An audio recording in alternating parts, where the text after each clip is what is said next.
Live everywhere. Daily Co's Radio on netrootsradio.com presents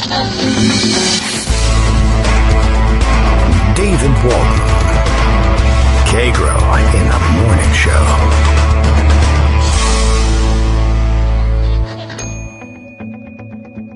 Now, here's David Waldman. Hey, good morning, everybody. How you doing? It is Friday, December 27th, 2019, the last show of the week. Last show, as I checked the calendar the other day, of the 153rd week of the Presidential Apprentice. Not a particularly important week in the grand scheme of things, just keeping you up to date on where we are calendar-wise. And, of course, where we are calendar-wise, well, it feels like it should be the last show of the calendar year, but it's not, because this is one of the weirdest holiday orientations that you can get at the end of the calendar year. It's happened before. I mean, I guess it happens every couple of years. It's probably happened in the history of the show already. We've been on the air long enough for that to happen, but it's a particularly disturbing orientation. The Wednesday Christmas thing is about as difficult and disorienting as you can get. Friday, even a Monday, Christmas, it's somehow easier to deal with the weekend in close proximity, especially as New Year's Eve rolls around. But it's just a weird thing for people to be back to work on a Thursday, or sometimes people take the day after Christmas off as a travel day, but then there's that odd Friday, and you feel like, well, I've been off since, in some cases, people will take off Tuesday, Wednesday, Thursday, come in Monday. That's fine. Everybody can feel good about that. And then, yay, I'm off Tuesday, Wednesday, Thursday. That's exciting. A nice break in the middle of the week. And then that odd Friday to have to go back to work. So that can be difficult to deal with, unless, of course, you happen to work from your desk in your house, in which case, it makes it easy to get to work. That's true. The commute is good, but sometimes it feels like you can never get away. Luckily, this work is actually quite fun, and it pays like it's quite fun. That is to say, you can pay for your internet access. That's good. It won't cost you anything to do the show, and it does feel like it's a psychic cost to not doing the show. There's so many stories to share, although now it's getting to the point where I'm like, I now have anxiety before the show. How am I going to get all of these stories out on the air? And I never do. So in that sense, I've gotten used to the idea that we're just going to fail in that every day. But it's hard to fail each day, one after another, and feel like you're providing enough service. But I know that you guys are voracious news readers and, consumers of all sorts of news media anyway. And many of the stories, it's not that you're missing them, it's just that we don't get a chance to discuss them and tweet back and forth about how funny they are or how ridiculous they are. And, to me, that's as much a benefit of the show as I hope that you're getting out there listening to it as well. All right, time to roll on today's show. Daily Coast Radio is live now. Bill is live. That's good news. And he's been alive for the entirety of the show, so I'm not certain that everybody has taken time to note that. But it's true, and it's true of many of you as well, except for our newborn listeners. Who may have, not born yesterday, but born in the last 5 or 6 years. Very sophisticated children. Welcome to the show. Daily Coast Radio is live now. Today, Kagro X, that's me, David Waldman, plays audio, of all the good parts from Home Alone 2. That's easy. You're right. I've already done it. Then, for the remaining 1 hour and 59 minutes and 59 seconds, he'll just do his regular show. And, be better off playing the Home Alone 2 clip, probably, repeatedly. That is... The story on that, I mean, I'm sure you've seen it, is by now you know Donald Trump did a cameo in Home Alone 2. I'm not certain why that happened or how that happened. Although I understand that Trump was very insistent whenever he was approached. This was the rumor I think we read somewhere at one point. Anytime a film crew would ask permission to film at or outside of Trump Tower, any situation in which they would need his permission to film there, he would grant his permission contingent upon being guaranteed a cameo role of some sort in the film. And I imagine that there were a lot of films that just said, to hell with that. Even then, he was kind of a repulsive person. But they probably were, if you were filming a serious movie, you probably thought, that's going to ruin my movie here. I have no real role to put Trump in here and not make it look ridiculous. So F it, we'll just film elsewhere. But I guess for Home Alone 2, you could get away with it. It didn't make a goddamn bit of difference whatsoever. And I've seen the scene, and I think it's just Macaulay Culkin's character is lost in New York and is looking for directions to something, and he asks a passerby, and it's Donald Trump.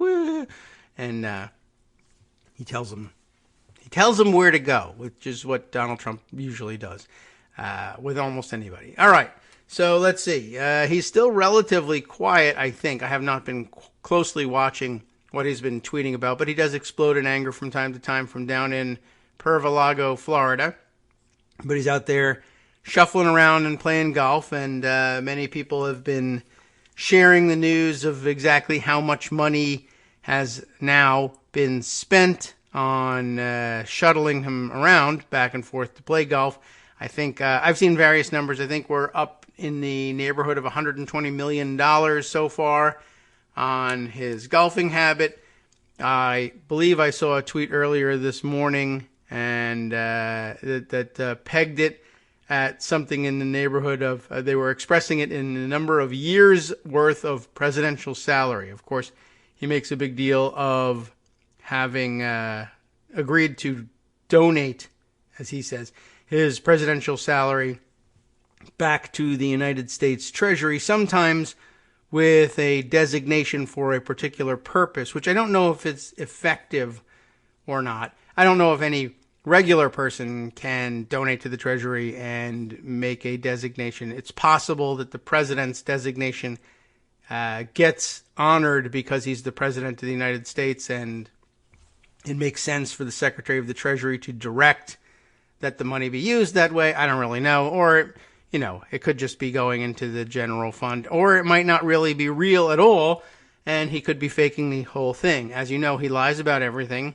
and it would be nothing different. He wouldn't have to deviate from his normal path at all in order to simply be putting out press releases that say that his presidential salary this time around, I think he gets paid monthly, was donated to XYZ charity or some governmental function or another, or to pay for, housing the homeless or what have you.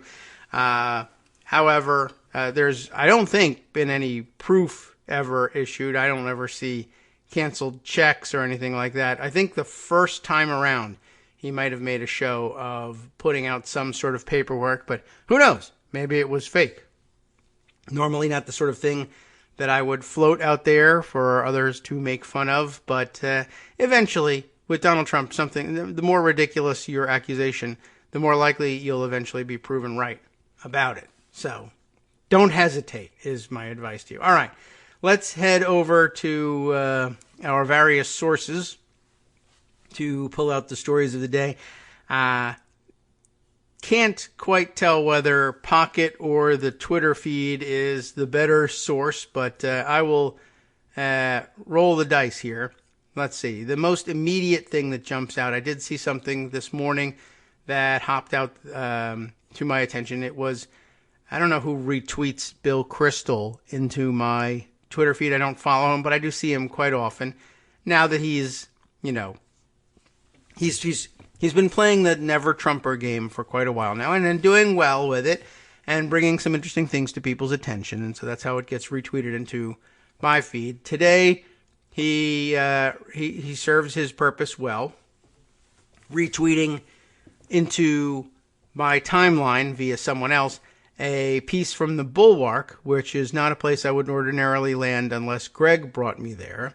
But Greg's not here today, so Bill brings it to me directly, I guess, through, I don't know who. I should scroll back. I want to see who retweets him. Now, I don't blame you for it. It's rarely something awful, but from time to time it is. But Bill Kristol says, this is a powerful must-read piece, which is usually a signal for me, no matter who says it, that I don't know if I have to read it. It's like you're daring me to get along without reading it, and I'm happy to try and do that.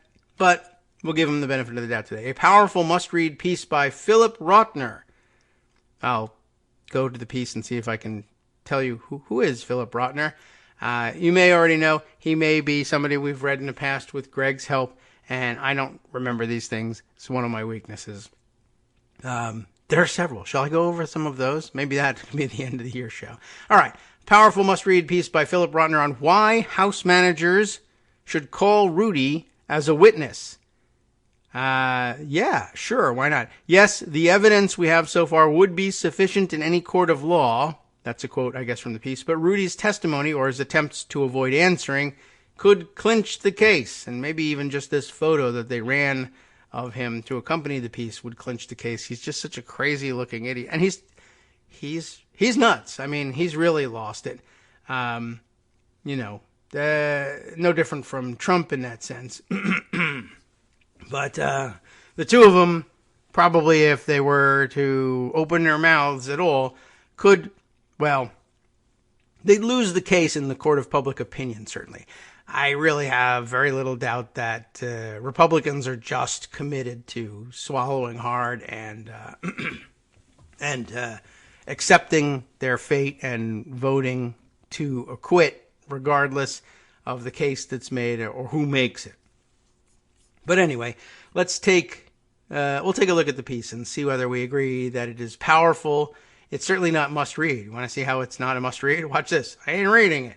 There you go. Now I don't have to must-read it. But, all right. Philip Rotner, and I guess we get to find out exactly, a little bit about who he is, too. When I clicked on it, on Crystal's Twitter wanted to show me his profile and say, here's the relevant people to this piece. To this tweet. Anyway, Bill Crystal, who tweeted it, I know that, and Philip Rotner, who just describes himself here as columnist, blogger at philiprotner.com, which, really, that should hardly even be allowed, but, and an attorney. Not that you can't advertise your own blog, that's fine, but of course you're a blogger at philiprotner.com. You could just put the URL in, and we'd all know that you were a blogger at philiprotner.com. You could save a lot of characters, but I guess he hasn't got anything else that he wants to say in his profile, which is maybe doesn't bode well for the piece, but we'll give him a chance. You can't fit this in your Twitter profile, right? Where's Rudy is the name of the piece. The House manager should call him to testify no matter what, which is an interesting way of putting it, because it brings up the possibility that there will, of course, be no witnesses allowed under the quote-unquote rules that Mitch McConnell proposes to bring forward. And I believe I've made mention of this in the past, but if not, my suggestion, which I assume they will ignore among the House managers, is that even if the rules prohibit calling witnesses, I would say spend a day or two, or maybe even the whole trial, calling them anyway and forcing either the Chief Justice or the body of the Senate to overrule you each time. I would say do it like Elise Stefanik did and make a big deal, make a huge show of demonstrating for everybody that there's just not going to be any witnesses allowed in this ridiculous trial, and do it over and over again. So call Rudy as a witness no matter what. I agree with that part. Now we'll read the article and see whether we agree with that. If there is one piece of evidence that might bring around a handful of congressional Republicans to the pro-impeachment side, it would be direct first-hand testimony that Trump personally and unambiguously ordered that the release of military aid to Ukraine be conditioned upon a public announcement that Ukraine would investigate his 2020 political rival, Joe Biden. Side commentary here. I don't know whether I agree, but he's just speculating here. But I do want to say that there's a not inconsequential number of Republican senators who in direct questioning will not agree that Joe Biden is a 2020 political rival. They deny that that's the case. So that's going to be a tough nut to crack. Anyway, so far, we're very close to having this evidence, but not quite there. Rotman continues here. Rotner, sorry, got their name wrong. Yes, everybody involved in the Aid for Dirt scheme clearly understood that they were carrying out Trump's orders. And yes, it is unimaginable that everybody involved in this drug deal, from Mick Mulvaney to Gordon Sondland, was wrong about what Trump actually wanted, lied, or that Trump didn't know exactly what was going on. That could certainly be the case. The evidence we have so far would be sufficient in any court of law, whether the standard was preponderance of the evidence, clear and convincing evidence, or beyond a reasonable doubt. Just ticking off points on the essay there when you're taking your exams in law school and then your bar exam. You want to demonstrate that you are aware of the different standards of evidence that exist, and you list them all, even if it's not particularly relevant to your answer and just wastes a bunch of time. But we get to like little tick marks. They know about preponderance of the evidence, clear and convincing, beyond a reasonable doubt. That's 3 points. Well done. Good essay writing there. But impeachment is both a legal process and a political process, and for somebody looking to manufacture a defense, there's a slight opening. None of the witnesses who testified before the House Intelligence Committee provided firsthand testimony that the order came directly from Trump. We all know why the witnesses were who they were in front of the Intelligence Committee, of course. We acknowledge that. But okay, he has stated true fact here. The Trump donor/diplomat Gordon Sondland, though, came the closest. He testified that Trump told him he should talk to Rudy, and that he then worked with Giuliani at the express direction of the President of the United States. He and others followed the President's orders in demanding a quid pro quo, an announcement of a Biden investigation, in exchange for a White House meeting. He presumed that the release of Ukraine's military aid was also conditioned on announcing the investigations, but Sondland was unable to deliver 100% attribution to Trump. He didn't put the demand for a quid pro quo directly in Trump's mouth. Stay away from Trump's mouth. I don't blame you. Rather, his testimony indicated that Trump's orders were couched in gangster-like deniability, or movie gangster deniability, I would say. Instead of telling Sondland specifically what to do, he told him to talk to the guy who was doing the dirty work on his behalf. Congressional Republicans jumped all over Sondland's presumption that Ukraine's military aid, not just a White House meeting, was conditioned on an announcement of investigations. Burden of proof be damned, the GOP claimed that they needed more direct evidence. This is what Trump's defenders mean when they talk about the testimony against Trump being secondhand hearsay. Taken together with Trump's scripted, stage-whispered, made-for-TV, yes, denial, after he got caught, I want nothing, I want no quid pro quo. It constitutes the heart of their defense against removing Trump from office. Pardon me. Okay.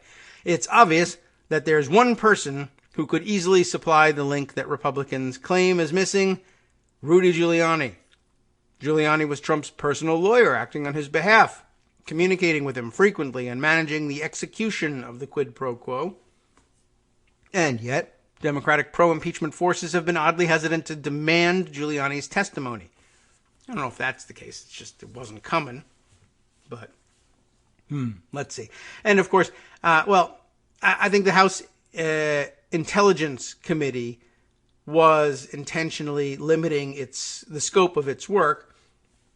And I suppose they could have made room to call him. He wasn't likely to cooperate at any point.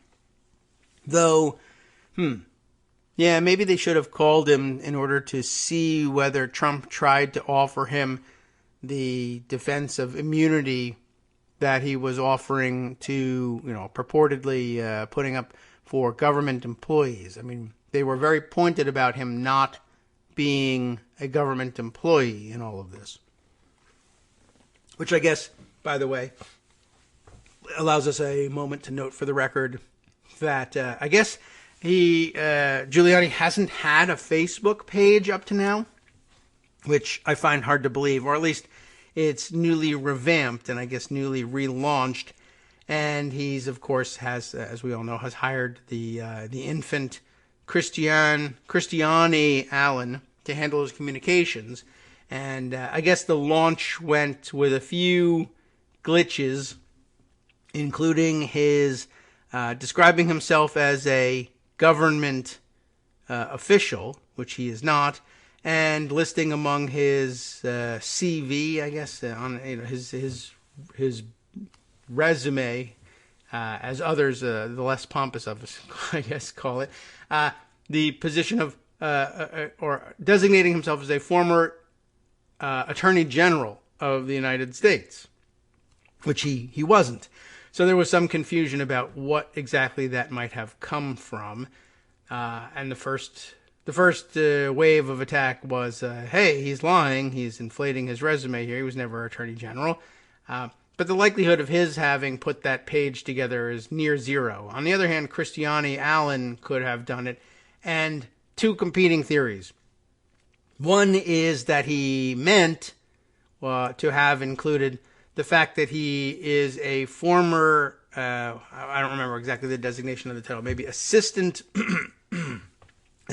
Attorney General, pardon me, which he was apparently briefly during the Reagan administration. Or the other theory was, and I like this theory better, Christiane Allen is like 10 years old and she doesn't know what all of this stuff means. And she was taking notes from him and he was saying, yeah, and tell people, I was the U.S. attorney. And everybody who knows anything about Rudy Giuliani knows, okay, yeah, he was U.S. attorney for the Southern District of New York way back when. And that's how he first rose to prominence and the career stage upon which he built his run for mayor of New York City. But it occurred to me that Christiane Allen was likely that she had no idea that U.S. attorney is very impressive sounding, and it's an impressive job. But the U.S. attorney isn't the same thing as the Attorney General of the United States. But, it might not have occurred to her that there were two different jobs there. And when he said, tell everybody I was U.S. attorney, in her mind, that, either turned on in notes into Attorney General, or what did he say? He was the attorney of the U.S. or something. Oh, yeah, right. What do they call that thing? Oh, yeah, Attorney General. I think that's actually pretty likely, the way that got up there. Anyway, back to the must-read part. Instead of the nonsense about U.S. attorney versus AG. But note to myself to see if I can find that tweet from over the weekend that laid that story out. Anyway, where were we? Yes, Democratic pro-impeachment forces had been oddly hesitant to demand Giuliani's testimony. They never sent Giuliani a subpoena during the House Intelligence Committee hearings, and Senate Democratic leader Chuck Schumer's letter to Majority Leader Mitch McConnell didn't ask, or doesn't so far, ask for Giuliani as a witness. That seems odd. Instead, it asks for testimony from four other witnesses: Mick Mulvaney, John Bolton, Michael Duffy, and Robert Blair. All well and good. Some of those witnesses may have important first-hand information, but where's Rudy? Now, this does make it a must-read piece. Why isn't he on the list? Let's see if he has a guess. But that's a good question. I'd like to ask that one, or see it answered, I suppose. There's arguably some legitimacy to approaching a demand for Giuliani's testimony with some caution, given that he was acting as Trump's personal lawyer. Some, but not all, more on this in a moment. Some of Giuliani's conversations with Trump probably would be protected by attorney-client privilege, but I'd love to have that fight. But while the attorney-client privilege might shield lawyers from testifying about certain conversations with their clients, it doesn't shield them from testifying full stop. Neither the attorney-client privilege nor anything else would shield Giuliani from testifying about his conversations with Gordon Sondland, John Bolton, Mick Mulvaney, or any other U.S. or Ukrainian government officials, or any of the actions he took to implement the quid pro quo. And it's likely that even Giuliani's conversations with his client, Trump, remember that guy, would not be fully protected either. The attorney-client privilege doesn't apply to every conversation between an attorney and a client. Only on TV does that happen. It applies only to conversations conducted in confidence, meaning outside the presence of others and with an expectation of confidentiality, and in furtherance of receiving or providing legal advice, meaning that routine conversations transmitting factual information from a non-privileged source are not privileged. Suffice to say, it's not absolute, and there are pretty well-defined rules for when you can get around it. I'll add that note. And there are well-established exceptions to the attorney-client privilege, including a crime or fraud exception. If a client seeks advice from an attorney to assist in a crime or fraud, the conversation is not protected. Moreover, the privilege can be waived, meaning that if the client, in this case Donald Trump, who is stupid, I've added that part, has already spoken publicly about what he told his attorney, he loses his right to claim the privilege. If called to testify, Giuliani might well ignore most of that and over-assert the privilege.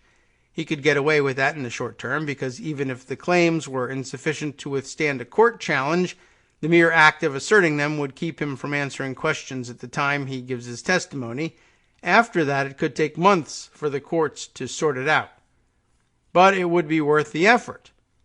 Although we live in a culture that increasingly demands immediate gratification, waiting a few months for the courts to compel Giuliani to testify wouldn't be the end of the world, and I would love to drag out the impeachment hearings for longer if that could be the case. It might not come in time for the Senate trial on impeachment, that's true, but it could be of considerable value in other congressional investigations and potential criminal proceedings, and, most importantly, in educating the public. Yes, that's a goal here, too. At a minimum, getting Giuliani to testify would force him to assert the privilege.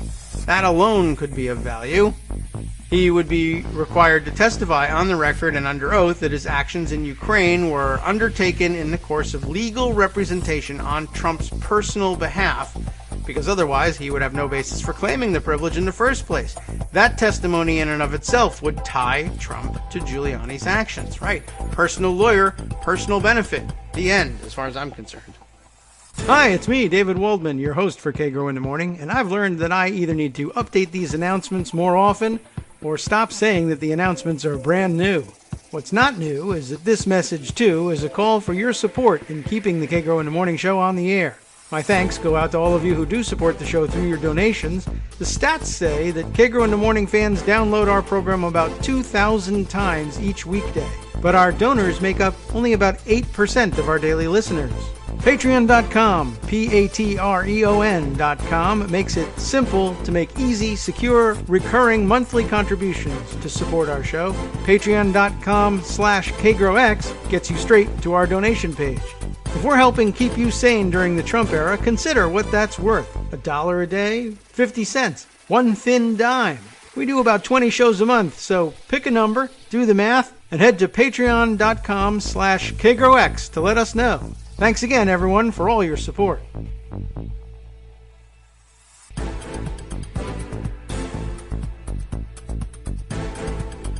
Welcome back now to the Kagro in the Morning show here on Networks Radio. I put a little extra emphasis on that little word there. It made it sound that much more interesting. All right, back to our article on Where's Rudy from the Bulwark.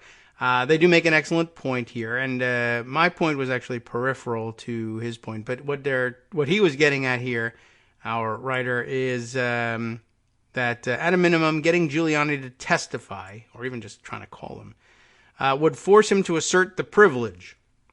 That alone, that is the attorney-client privilege, that alone could be of value. He'd be required to testify on the record and under oath that his actions in Ukraine were undertaken in the course of legal representation on Trump's personal behalf, because otherwise he would have no basis for claiming the privilege in the first place. That testimony in and of itself would tie Trump to Giuliani's actions. And I make the additional point here that the question of whether or not he's committed an impeachable crime hinges largely, I think, on whether or not it is perceived, well, by a fair voting jury, which we won't have, but let's say that we did, or we're considering the court of public opinion. The question of whether or not the actions taken in Ukraine were for the benefit of the United States, as Trump and his supporters love to claim, and as he claims he made clear in his mind in the perfect phone call when he asked, I would like you to do, when he told the Ukrainian president, I'd like you to do us a favor. He insists that the us is the United States of America as a whole, as opposed to us, meaning me and the campaign and Republicans or whatever. But the question of whether or not the aid was withheld and leverage was applied for personal gain, for personal benefit. And I think that question is answered by the fact that he sent his personal attorney to coordinate the work. If he had sent, it would be a misuse of the Attorney General, but at least he tried at some point to include the Attorney General in all of this.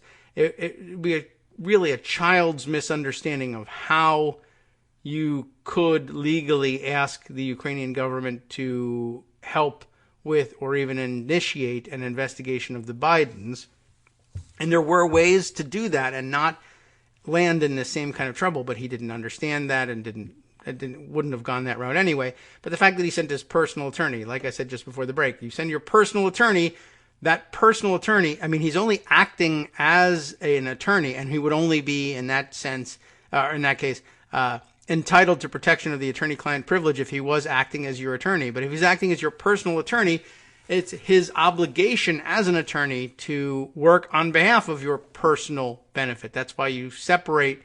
It's why the Attorney General is not meant to act as the president's personal attorney.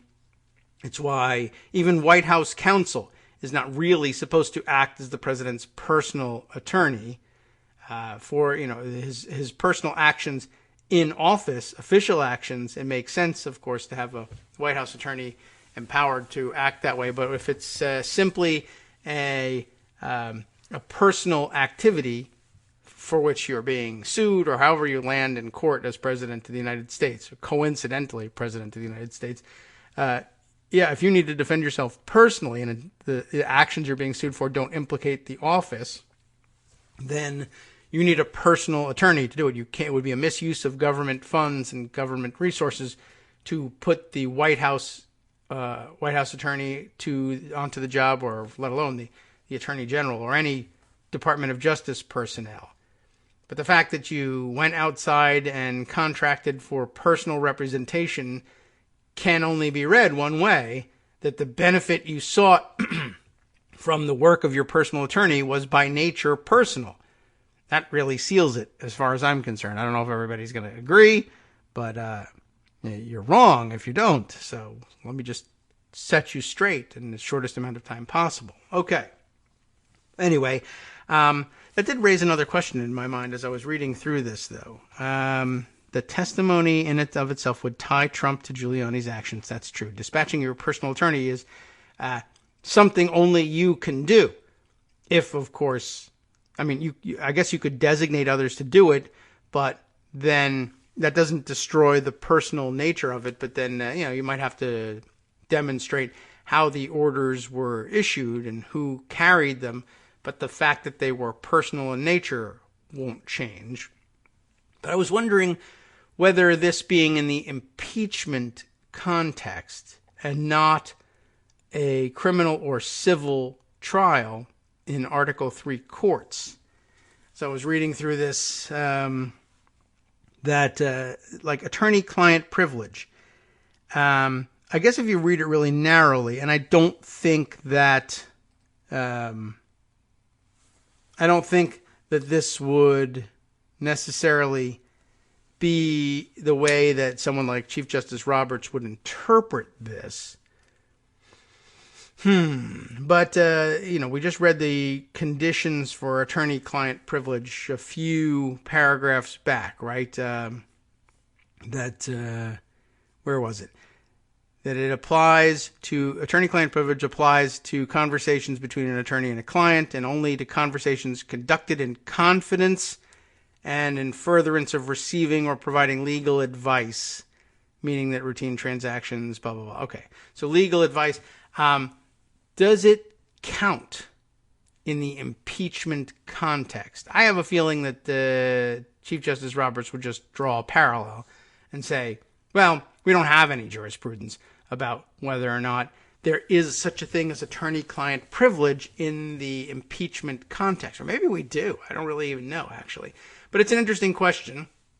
And in a more freewheeling trial, it could be an interesting one to ask, and could probably hang up proceedings for a day or two or maybe even more, as you argued the point of, well, yeah, if we were in an Article 3 federal court, I would certainly agree that, the rules of evidence and such, and our court, our precedents on attorney-client privilege would apply in an Article 3 court, but we aren't in an Article 3 court. But, I suppose the constitutional meaning of assigning the Chief Justice to preside, in addition to taking it out of the hands of one of the senators, which is probably not a good idea, so that all the senators are available to sit as jurors, it might imply the application of at least some of the rules and doctrines of the Article 3 courts to the conduct of the trial. Though then you should argue the inclusion of witnesses ought to be among them. But it might be of interest to argue, well, how do we know there is such a thing as attorney-client privilege in an impeachment court? Or maybe meeting halfway in that, if you don't think that'll fly. I'm not going to make any objection to the establishment of an attorney-client privilege as between Rudy Giuliani and Donald Trump, as it would apply to testimony that we would seek in an Article 3 court. But there may not be any such thing as attorney-client privilege in the context of an impeachment court.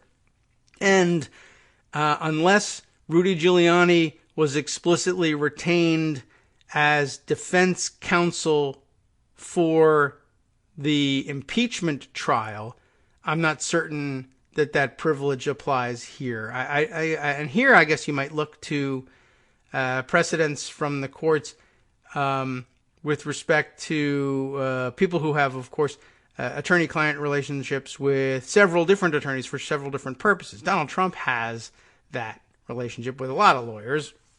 Even Lev Parnas has multiple lawyers, or at least he did. I think one of them resigned recently. But, if you have a tax attorney, for instance, and you have an attorney-client privilege, obviously, with them, does it apply further than as it applies to your tax case? If you also have a criminal defense attorney because you're in some big trouble, not because of your taxes, let's say something completely different, name your crime, and for some reason the testimony of your tax attorney becomes relevant with respect to this criminal investigation that has nothing to do with your taxes, I don't think your tax attorney could successfully argue that the attorney-client relationship that you have with respect to your tax case applies to his knowledge that might be incriminating with respect to your hit-and-run case, unless you were looking to claim depreciation on the value of your car due to the damage. But I don't think you'd be entitled to that anyway. See, I'm just kidding. But honestly, I think that, what the hell? I would just throw that out there. Let's have a day or two of arguments about that. Sure, Rudy Giuliani is his personal attorney, but for the purposes of executing this plan with respect to Ukraine. Now, granted, that is the focus of what we're talking about here.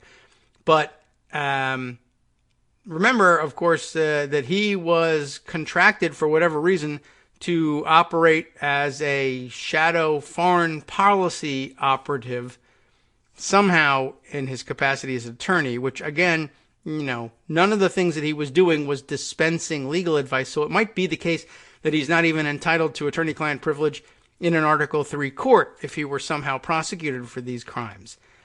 This isn't the role of an attorney here, what you've asked him to do. And likewise, one, we're not sure whether there is an attorney-client privilege in the context of an impeachment court. And two, this is not what you hired him for and wasn't the sort of legal advice that you were supposed to be receiving, if you were supposed to be receiving any at all. I question whether you have an attorney-client relationship at all with respect to Ukraine. But even if you do have one and the courts would recognize it, I don't know that I would recognize it here. It's for a different matter. You didn't contract him with him to conduct your defense in this court. in this proceeding.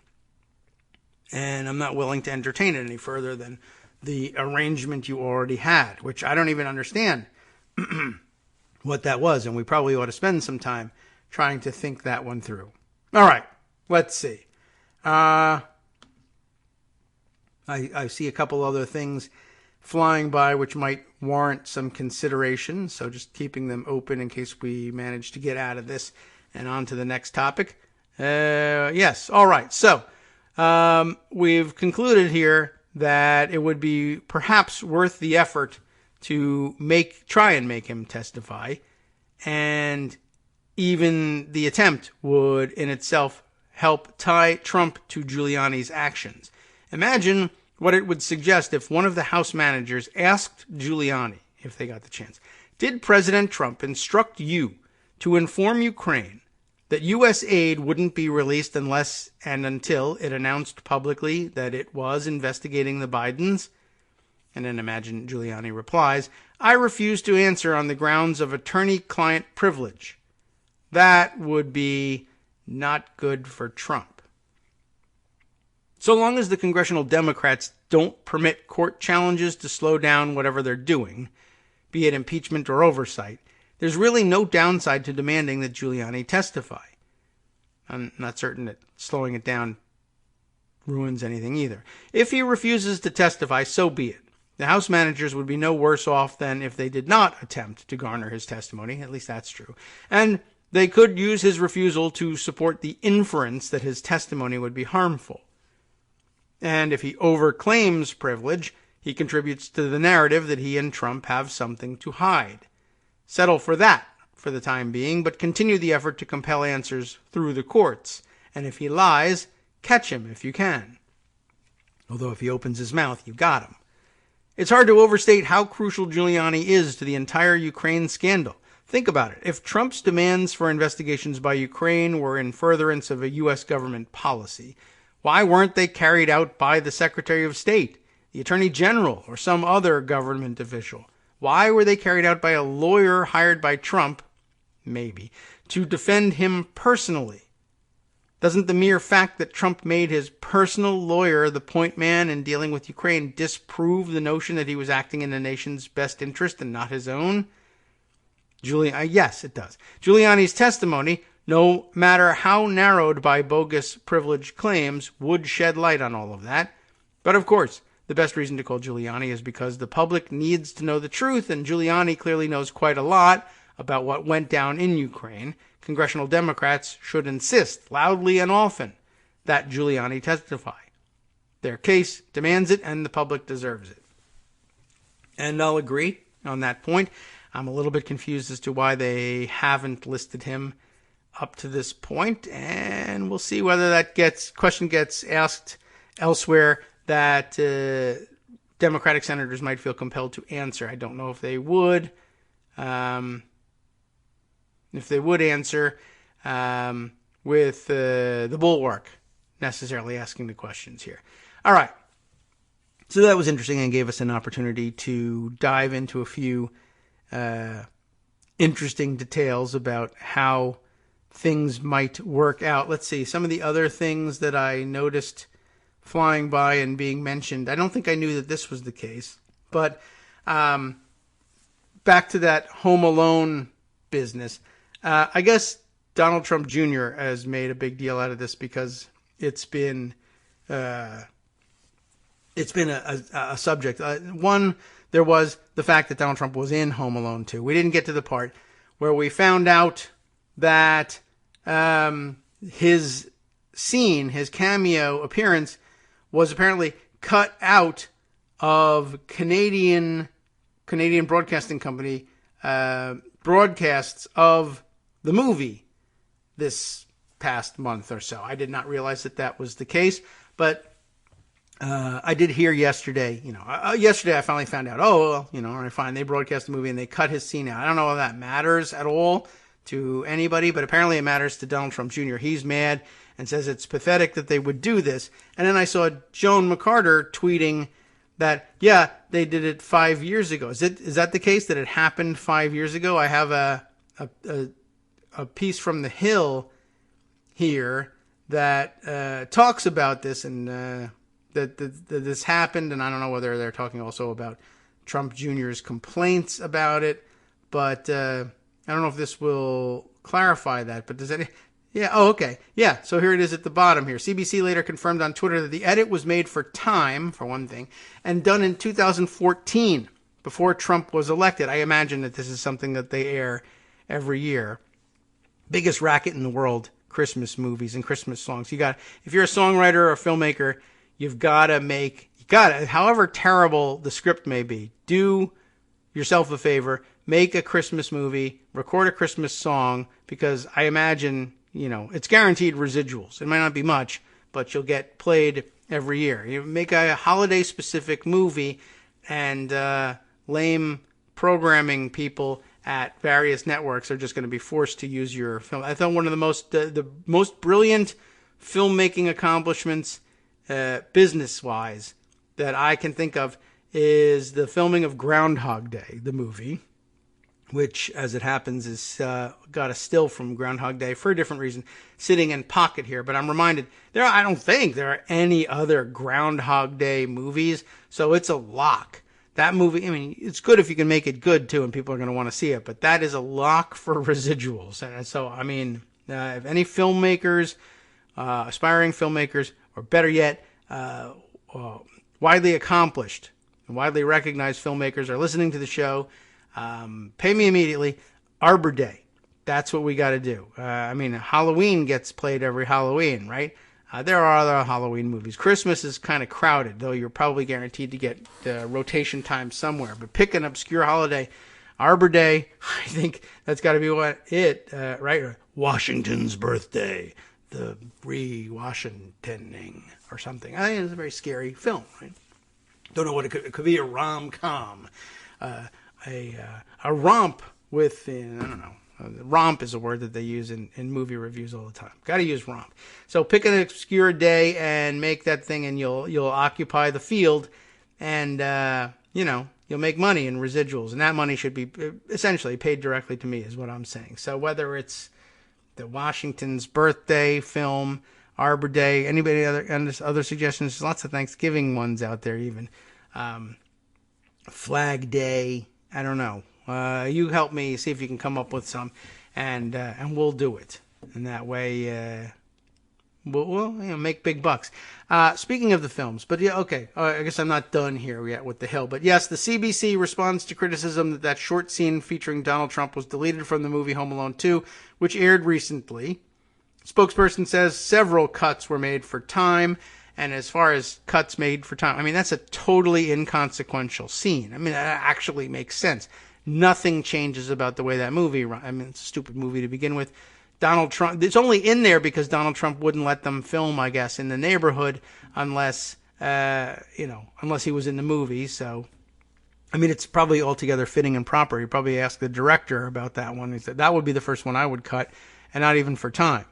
But anyway, the whole point of it was that the edits were done in 2014 when they first acquired the film, and before Mr. Trump was elected president. So shut up already. And Joan is right, and that's an important thing to say, and I'm glad we got the chance to do it. Did I save that? No, I didn't save her tweet, so let me see if I can go backwards and get her tweet. There we are. And now we have it, and I can pass it on to you in the summary. All right. That totally wasn't where I needed to go. But since we're on the subject of holiday movies, I saw another interesting tweet. Can you believe it? This is a free website. It's full of interesting tweets. Amanda Marcotte tweeting out, in case you missed it, which I had, her piece analyzing the way empty kitsch like Hallmark movies, and they are the world's leading source of Christmas movies, I think, Hallmark movies, works as fascist propaganda, which is why conservatives say it belongs to them. There is an angle here for politics, but that's not even necessary to explain, but it'll come up in Amanda's piece. I skimmed through it. She makes a good point. Purely as a feminist point, it would be worth sharing. But the fact that it's also got a political bent and is well written is what, well, it's why it's happening. You can't stop me now. Hallmark movies are fascist propaganda, guaranteed to get you an eye roll from a conservative somewhere. But it's or even a squishy moderate. Like if you bring that up with somebody who's not particularly political, they're likely to, oh, here we go with the stupid liberal thing. But seriously, there's a real argument to be made here, and I appreciate it. Amanda Marcotte is making it in Salon magazine. Hallmark movies are fascist propaganda. Forget Triumph of the Will, the most insidious, see, we're already making sense of this. The most insidious authoritarian propaganda comes in the form of schmaltz. Ah, okay. Schmaltz, by the way, interesting word all by itself. Look it up. It's Yiddish. I think schmaltz is just chicken fat, but the idea of being, greasy and somewhat distasteful, but otherwise harmless. Okay. The Hallmark Channel has been having a rough go of it in the past few weeks, and this is the political angle on it, right? The cable TV behemoth, if you hadn't heard this story, which has been minting money with its patented holiday season schmaltz, drew widespread criticism earlier this month when it pulled ads for the wedding company Zola. Why is there a wedding company? I don't know, but there is one. Zola's ad featured a lesbian couple kissing at their wedding. That's what they do. It's a wedding. But okay, so somehow, the conservatives came out, oh my God, I'm offended. The company's initial excuse was that they do not allow ads that feature overt public displays of affection, claiming that the policy is regardless of the participants. That's ridiculous, on its face. Of course you've seen ads with public displays of affection. This was obviously nonsense, as couples kissing at weddings is not only not outre, some French in there, but generally seen as mandatory. As a matter of fact, you're kind of ordered to do that at the end of your wedding. Maybe not. The civil ceremonies actually say they say you may now kiss the bride, and being a judge, sometimes presiding, they will look at you cross-eyed if you try to say, well, you're compelling us to kiss, and that's wrong. I said you may, but that's not the point.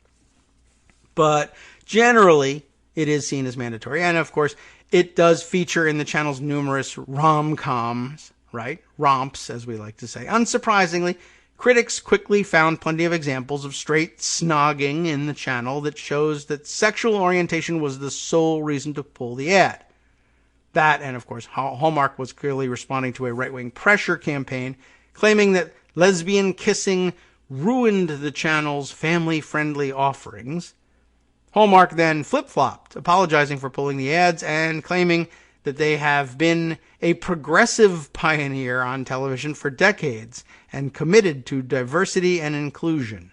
I don't know why they say that, except that sounds like the thing that would placate everybody, so we'll say it, but I don't know if they had any basis for saying it. Well, Amanda says it's, of course, laughable to anyone who has even a glancing knowledge of the channel's offerings. And now we get to the meat of things. Running down this year's schedule of Christmas movie offerings is like a trip into an uncanny valley of shiny-teethed, blow-dried, heteronormative whiteness. Oh yeah, I guess it is, right? With only a few token movies with characters of color. It's like watching the Stepford Wives, but scarier, since the evil plot to replace normal people with robots is never actually revealed. None of this should be a surprise, because Hallmark movies, as cloying and saccharine as they are, constitute the platonic ideal of fascist propaganda. Now we're really getting to stuff here. That is probably a startling statement to some, right? That's why you'll get the eye rolls. When most of us think about fascistically propagandistic movies, that's a lot of syllables. When we think of fascistically propagandistic movies, we think of the grotesque grandeur, rather, of Leni Riefenstahl's film celebrating the Third Reich. Grand, but cold, sweeping shots of soldiers goose-stepping and flags waving, all meant to inspire, she says, awe and terror. I would remind you, the phrase is hanging right out there, shock and awe. But okay, that would really twist the knife. But the reality is, even in Nazi Germany, the majority of movies approved by the Nazi Minister of Propaganda, Joseph Goebbels, as we sometimes say. I read a whole article on the pronunciation of Goebbels' name, but We'll come back to that later. Anyway, they were all mostly escapist and feather light, with a Hallmark movie style emphasis on the importance of normality. And now we're really getting somewhere. By the way, they really give a boost to this point by illustrating the piece with a photo montage that features various couples from Hallmark Christmas movies on the Hallmark Channel. And there are 4 different movies that they sample stills from, and they each feature nearly identical looking couples and almost identical looking women in particular in the couples, but all pretty much the same. The guy has to be taller than the woman, and 2 of them, the women, are wearing aprons, even though they are not matronly looking at all otherwise, but baking an important part of this thing. The trees are obviously, the decorated trees are there, but it illustrates the point. It's the same goddamn thing over and over again. And in case you missed the point, it's the same goddamn people over and over again as well. Anyway, bumping up against our break here, but we'll fit in another paragraph or two. There's plenty of reason that empty-headed kitsch fits neatly in the authoritarian worldview. It's storytelling that imitates the gestures of emotion without actually engaging with real feeling. The Hallmark movie steers clear of the real passion or deeper emotion that tends to be the engine driving more artful fiction. Characters who have real feelings, after all, can prompt empathetic reactions in the audience, and empathy for others is the single greatest threat to the authoritarian mindset. And so, Schmaltz walks through the paces of, quote, love, without touching on any of the messy but compelling realities of it. Instead of characters driven by real feelings, therefore, the guiding hand of normalcy pulls the characters along through narratives. And unsurprisingly, that idea of normalcy doesn't have a lot of room for the true diversity of American experiences. This much is evident in the efforts to include Jewish characters in a recent holiday movie. And as a matter of fact, let's leave this one for the other side of this break and get back to that somewhat important point next.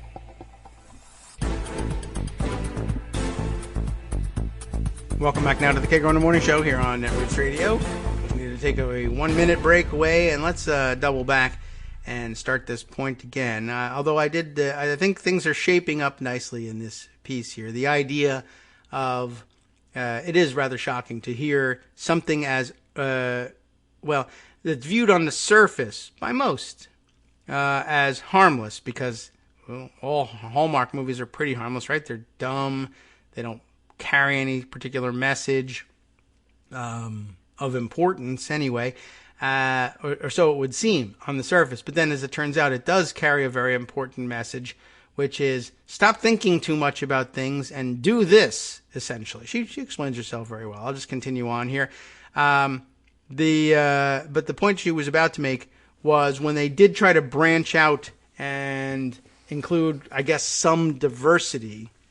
And remember, they've now positioned themselves as progressive champions of diversity in America. This is what we get. This much, she says, is evident in the efforts to include Jewish characters in recent Hallmark holiday movies, which, by all accounts, seems like a complete disaster, in part because the rule of normalcy reorients everything towards a very narrow, sentimentalized version of Christmas.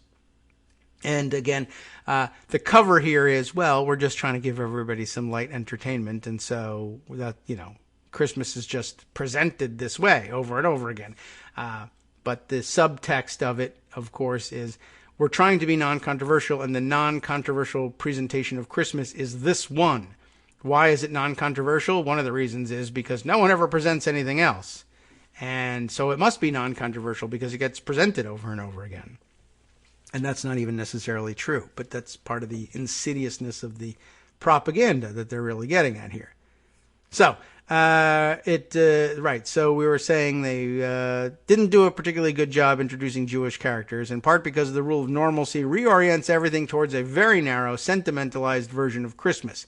In the Hallmark Lifetime cinematic universe, Hanukkah and the characters who celebrate it exist only in relation to Christmas. Nancy Coleman of the New York Times complained, adding that the Hallmark movie Holiday Date, I guess that's the one in which they introduced the concept of Hanukkah to the watchers of the channel. The Hallmark movie Holiday Date could, with remarkably little editing, turn into a Jewish Get Out. I didn't see Get Out, but I get the idea. And in case you don't get the idea, you should follow the link and you'll figure it all out. Now this next comment in the next paragraph is from someone writing in the Washington Post with a name that I just have a hard time believing. But look at it. Brittany, which is difficult to swallow as a name anyway, but it's spelled funny. Britni. Brittany, I'm sorry to make fun of you, Brittany, but Brittany de la Cretaz. I'm guessing Cretaz, perhaps Cretaz. What a combination. Brittany de la Cretaz. I have no idea where you put the emphasis on. I guess if it's Spanish in origin, it would be Cretaz. Brittany de la Cretaz. And I've never heard the name. Not that I'm the arbiter of whether or not it's a valid one, but really. Brittany. I don't know. Well, it's unique. We won't forget that one. If we ever call her name again, we'll say, I remember her from the Amanda Marcotte article on the Hallmark movies. Brittany de la Cretaz. Writing for the Washington Post, and I'm curious about this. I will open up that article and see, do they... She's a freelance writer whose work focuses on the intersection of sports and gender, and she's a sports columnist for Long Reads. Okay, so accomplished person, and her byline is going to be everywhere, but I haven't been to those places. I would definitely have seen that name. That would have stood out to me. I like it. I add it to the Hall of Fame along with Garance Frank Ruta's name, if you ask me. Okay, well, Brittany... against whom I will not hold that name, writes not only that the Jewish Hallmark movies were Christmas movies with Jewish characters, but also that the movies rely on some of the oldest anti-Semitic tropes in the book, ouch, such as painting one Jewish character as the perpetual outsider who is sneaky and untrustworthy. That seems like a rotten thing to do, especially if you're trying to make a Hanukkah movie. The drama hinges on Jewish characters being compelled to observe Christmas, and the tension resolves only when these outsiders learn how to participate in or appreciate the dominant religious tradition, she adds. And that's a good point. Sadly, it's hard to imagine it being any other way. The qualities that people cite when they defend Hallmark movies, comforting, formulaic, soothing, are all a result of the aggressively conformist impulse that drives them. And that impulse and fealty to the dominant culture stands in direct contrast to the values of diversity Hallmark facetiously claims to hold. Hallmark movies, with their emphasis on returning home and the pleasures of the small domestic life. And I don't know whether she meant small town domestic life or small life, but either way applies pretty well. The emphasis on returning home and the pleasures of the small domestic life also sends a not at all subtle signal of disdain for cosmopolitanism and curiosity about the larger world, which is exactly the sort of attitude that helps breed the kind of defensive white nationalism that we see growing in strength in the Donald Trump era. This may be inadvertent on their part in terms of promoting Trumpism, but certainly not inadvertent in their production notes on things. They want to be doing this, and this is a good argument that there's good application for fascistic propaganda in this. If you don't believe me, she continues, listen to the authoritarians themselves. The Federalist, that awful publication, which is Ground Zero, a Ground Zero website for generating frankly fascist culture war arguments, Hans Fine, I'm guessing, F-I-E-N-E. And amazing that it's a Hans writing there. USA, Hans. All right. Hans Fine argues that culturally speaking, Hallmark Christmas movies are noticeably Christian. That is a very interesting thing for them to say, and to want to say in particular. And Amanda takes it even further. By this, Fine isn't talking about characters who, how would you define, they're noticeably Christian, right? She says, Fine isn't talking about characters, because there aren't any, who actually go to church or pray. Even self-identified conservative Christians don't want to see that. But he means a set of patriarchal and authoritarian values that are more about white evangelicals defining themselves as an ethnic group, and not about a genuine feeling of spirituality. The movies always depict a heroine who begins the story loving her self-involved life in the city, and she chooses family and a life of self-sacrifice in her hometown. Fine, writes, Hans is talking here, remember, right? Hans, Bobby, what's wrong with you, right? So think, if you need to think of Hans and characterize him in your mind appropriately, I think let him be Hans, what's the guy's last name? From the other Christmas movie, Die Hard, right?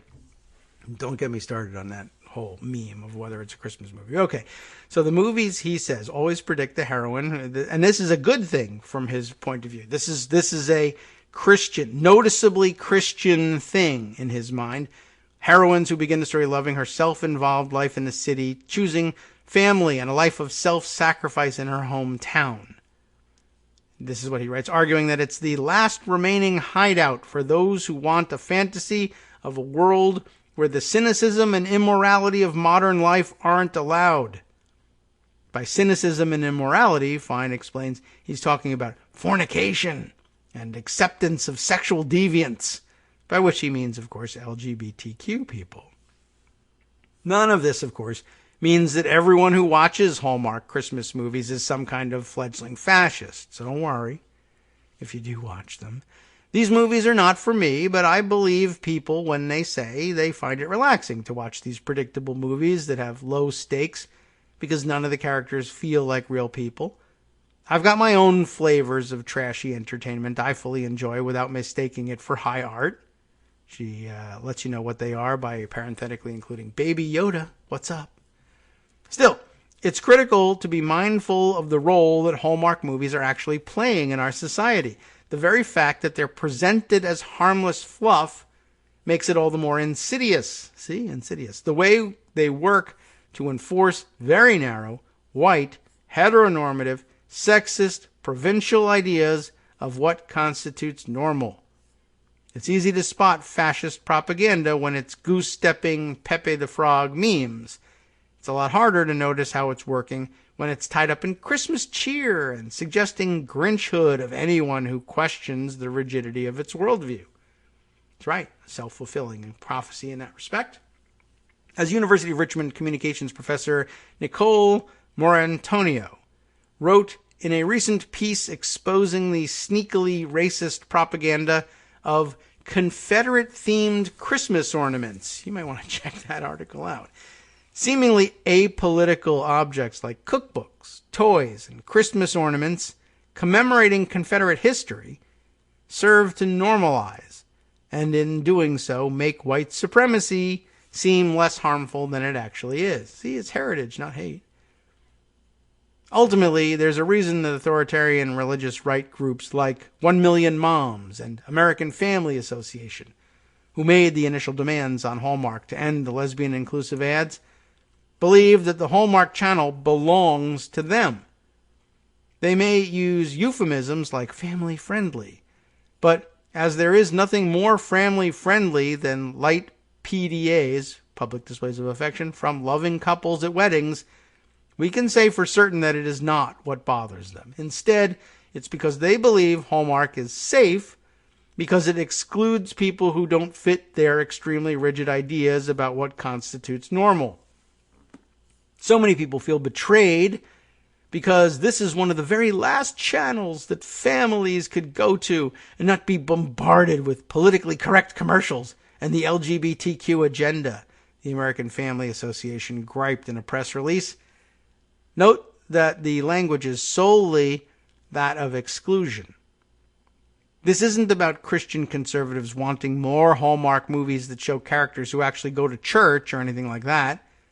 What makes something family-friendly and Christian is who is not allowed inside the fantasy land of impossibly expensive rural houses and women who are realizing that they just wanted to get married to the boy next door all along.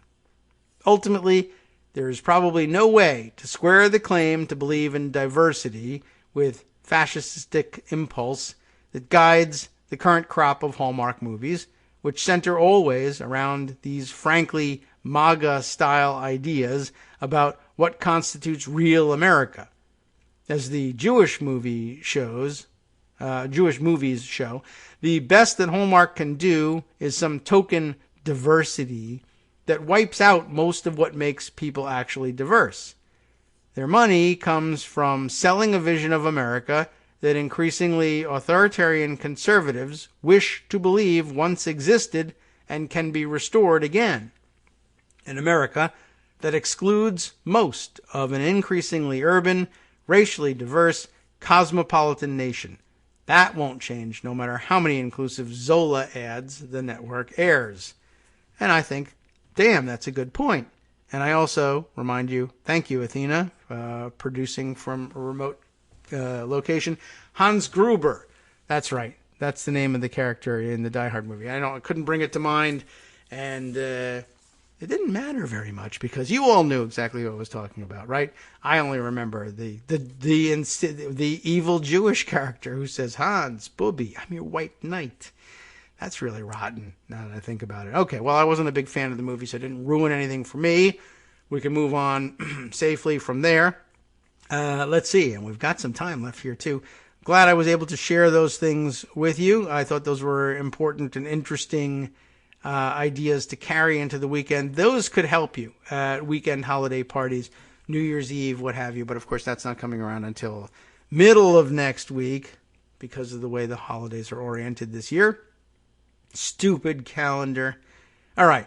Let's see. Some other things that I think are worth mentioning before launching into the next of our longer reads, I think. Yes. Okay. Just a point that Empty Wheel made the other day in noting the NBC News report, which itself noted that Trump wasn't ruling out a pardon for convicted confidant Roger Stone. The president trashed prosecutors and investigators who he said perpetrated a big hoax. So, yes, his conviction is a hoax as well. The pardon perhaps being dangled out there. They're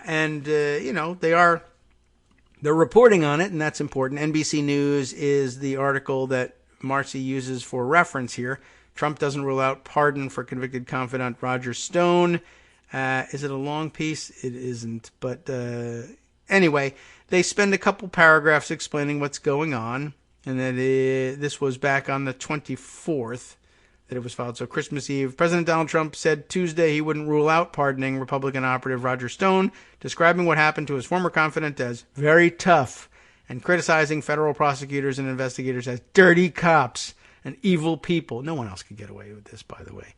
And he really, I hope that he really doesn't get away with it in the final sense, but it looks like that's exactly what's going to go on. Anyway, he dropped hints about Michael Flynn as well in all this. Don't really need to spend the time reading the article in order to make Marcy's point. Her question, why do journalists, and she puts that in quotations, why do journalists report Trump's comments about pardoning Stone without also reporting how significantly evidence at Stone's trial implicated Trump personally?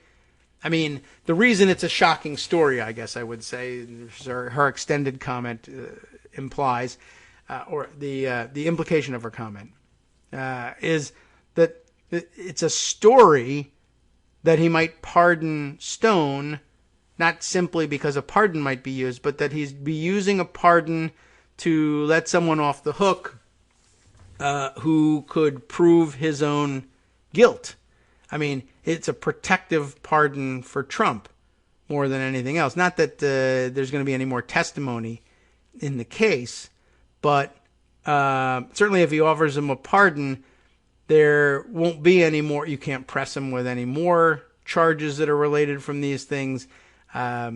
But I didn't read all the way through the article, but suffice to say that Marcy's conclusion is correct. There's no mention in here that, oh, hey, by the way, it's not just Donald Trump, who's president of the United States, is talking about using a pardon on somebody.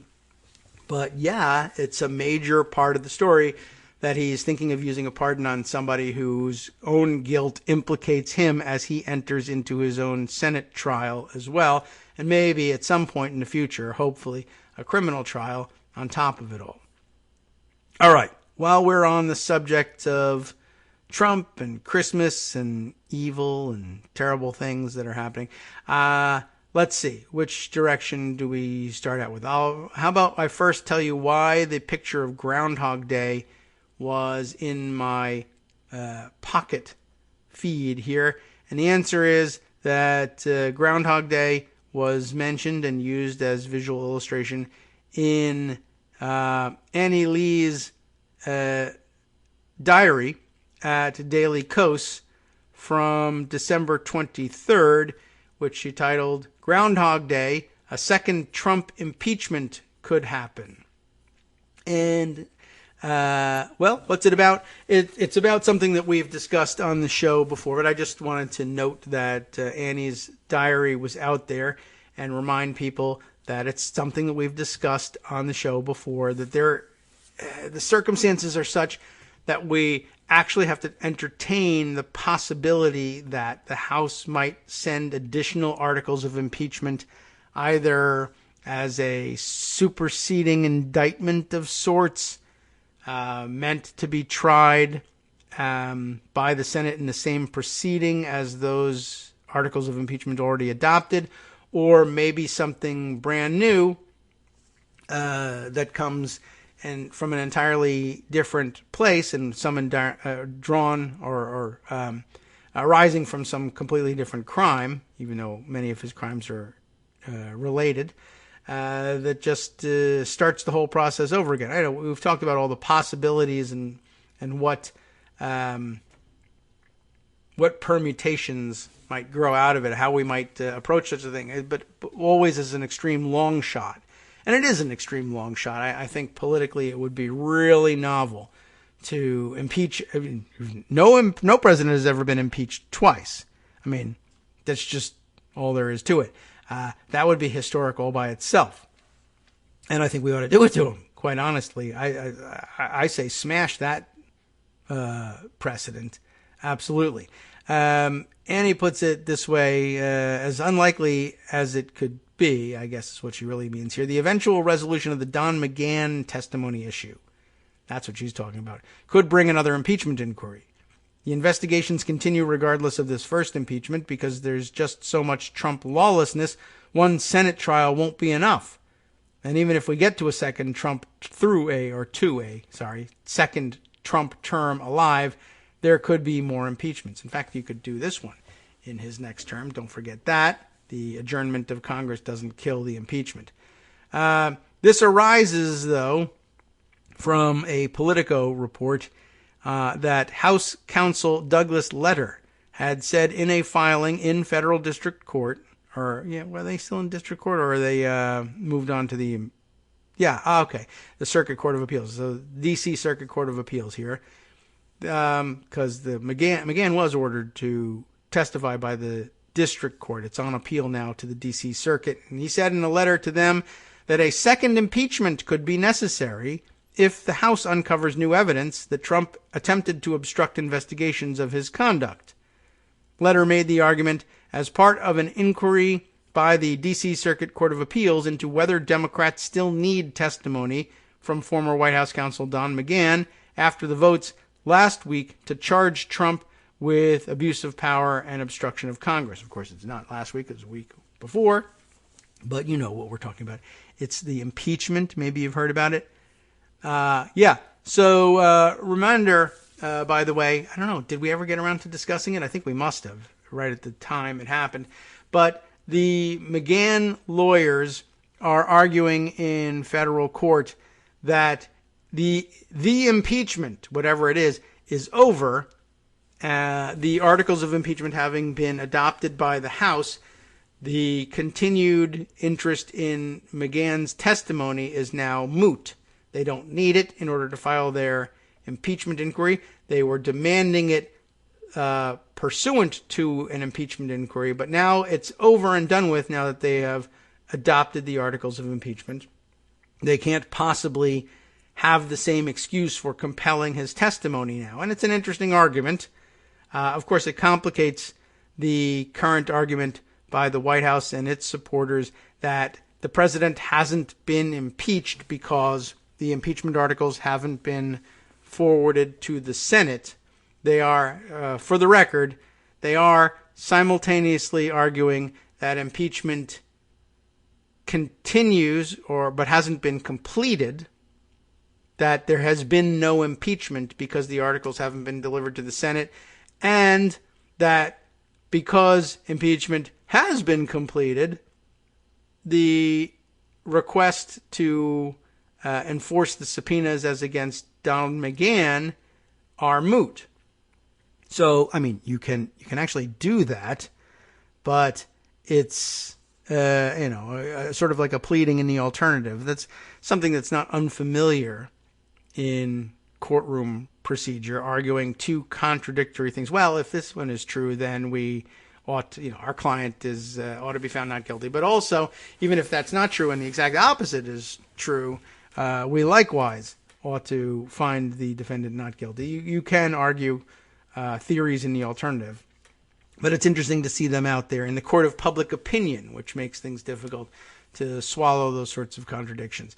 So anyway, the bigger point here is, though it could come on any subject, that the House of Representatives' own lawyer, the House counsel, Doug Letter, has at least overtly raised with a serious court, the D.C. Circuit Court of Appeals, the possibility of a second impeachment in whatever form. And so I think that's very interesting all by itself. Just wanted to put that one on the record and thank Annie Lee for helping us get the excuse together to do it.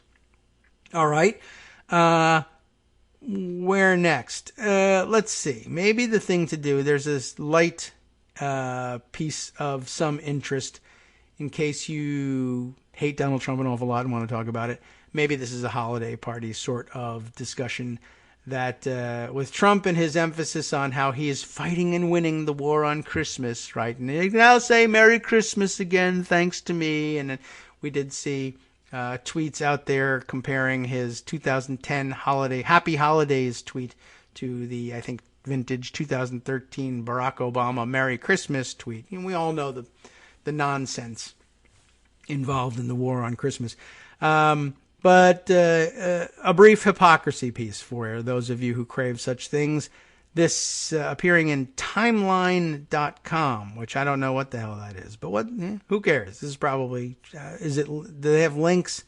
Yes, there are links to other pieces elsewhere. But the basic story goes like this. In the 1980s, Donald Trump banned Christmas decorations to harass his elderly tenants. He waged his own personal war on Christmas, the subheader says. Longish story short, it is this. In 1981, Trump bought the apartment building at 100 Central Park South. I've seen it. Nice place. I think it's now called the Trump Pavilion. Is that right? What they call it now? Or the Trump Park Plaza or something like that. PARC, even though it's on Central Park South. Anyway, he then spent a decade trying to push rent-controlled residents out so that he could tear it down and build luxury condos. Part of this effort involved banning all Christmas decorations from the lobby, but tenants fought back. The lobby was free from decorations in 1981 and 82, but in 1983, the tenants asked if they could have a Christmas tree in the lobby. According to New York Magazine, their spokesperson pleaded that some residents are very old and have nowhere to go for the holidays. This will be their only chance to share in the holiday spirit. Citadel, the company managing the building for Trump, agreed on one condition. The tree would be taken down should any tenant complain it infringes upon his or her religious beliefs. Unlikely to happen, but okay, whatever. Citadel said in a letter it may be opening itself up to claims, worrying that management is seeking to impose one set of religious beliefs on all tenants in the building, which is, of course, precisely the sort of thing that Trump complains about happening now, but he's doing it instead. The Yuletide irony here being that this is exactly, as we said, the sort of politically correct consideration that Christmas warriors like Bill O'Reilly decry. Well, guess what happened? There was a big fight about it, and it didn't end the decorations. But anyway, the point is that he was looking to push everybody out, and he had all sorts of other tricks up his sleeve, some of which we can mention on the other side of the break. Long story short, everybody's out, and Eric Trump lives there now. Hi, everybody. It's me, David. Let's change things up from the old fundraising pitch for just a minute and talk instead about how you can be a part of our show. If you've got a smartphone or any other electronic recording device, why not sit down and record a segment for us? Read us an important article and give us your take. Read one of your own original essays, or even just give us your commentary on something you'd like to share that's important to you.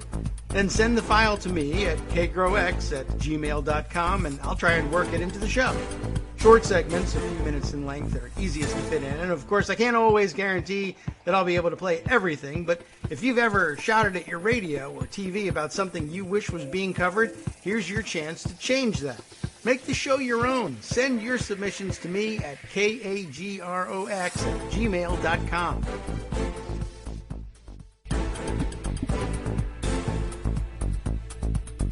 Welcome back now to the Kagro in the Morning Show here on Networks Radio. It was a rather abrupt attempt at finishing things up before the break, but perhaps you deserve just a minute or two to hear what else Donald Trump was up to in the 1980s at this particular building. As we were saying, or as I flubbed as I rushed through it, Trump's campaign against the tenants didn't end with decorations. He filed, for instance, a baseless eviction proceeding against the tenant the day after Christmas that year for allegedly failing to pay rent. That's a bad thing, of course, but that tenant, whose heating didn't work for 3 consecutive winters, spent 2 years and $10,000 in legal fees as a result.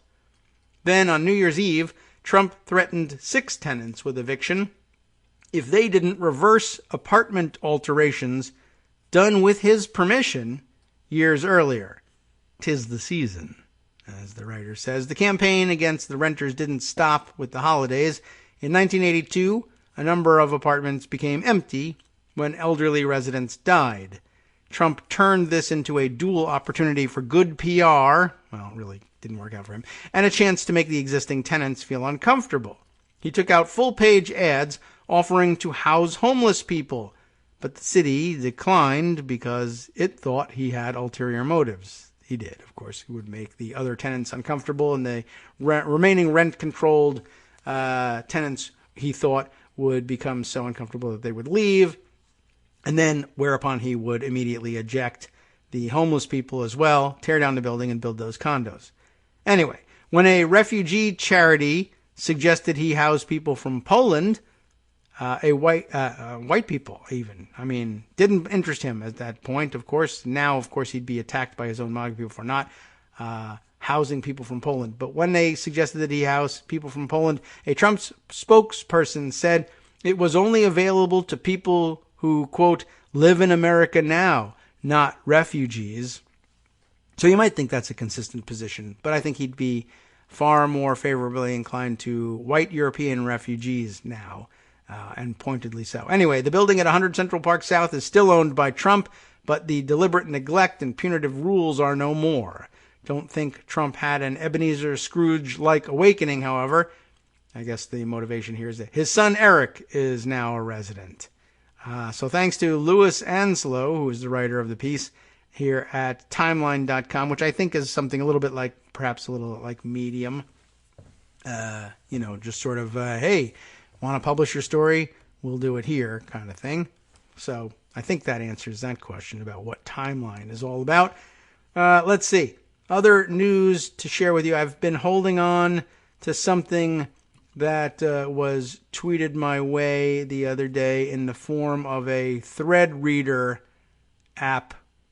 It's not a thread, but a thread reader app compilation sent to us by Kurt, our friend Audible Video on Twitter, who says, take a look at this piece here. This is from Seth Abramson. Merry Impeachmas, he says. Thread about Seth from Seth about Ukraine. And, of course, Happy Hanukkah as well. So we thank him for making mention of that. Let's take a look at this Thread Reader app compilation here. Seth Abramson, you've likely seen him on Twitter before. How does he describe himself and his work here? Let's go to his page here. Newsweek columnist, New York Times best-selling author of Proof of Collusion from Simon & Schuster and Proof of Conspiracy as well.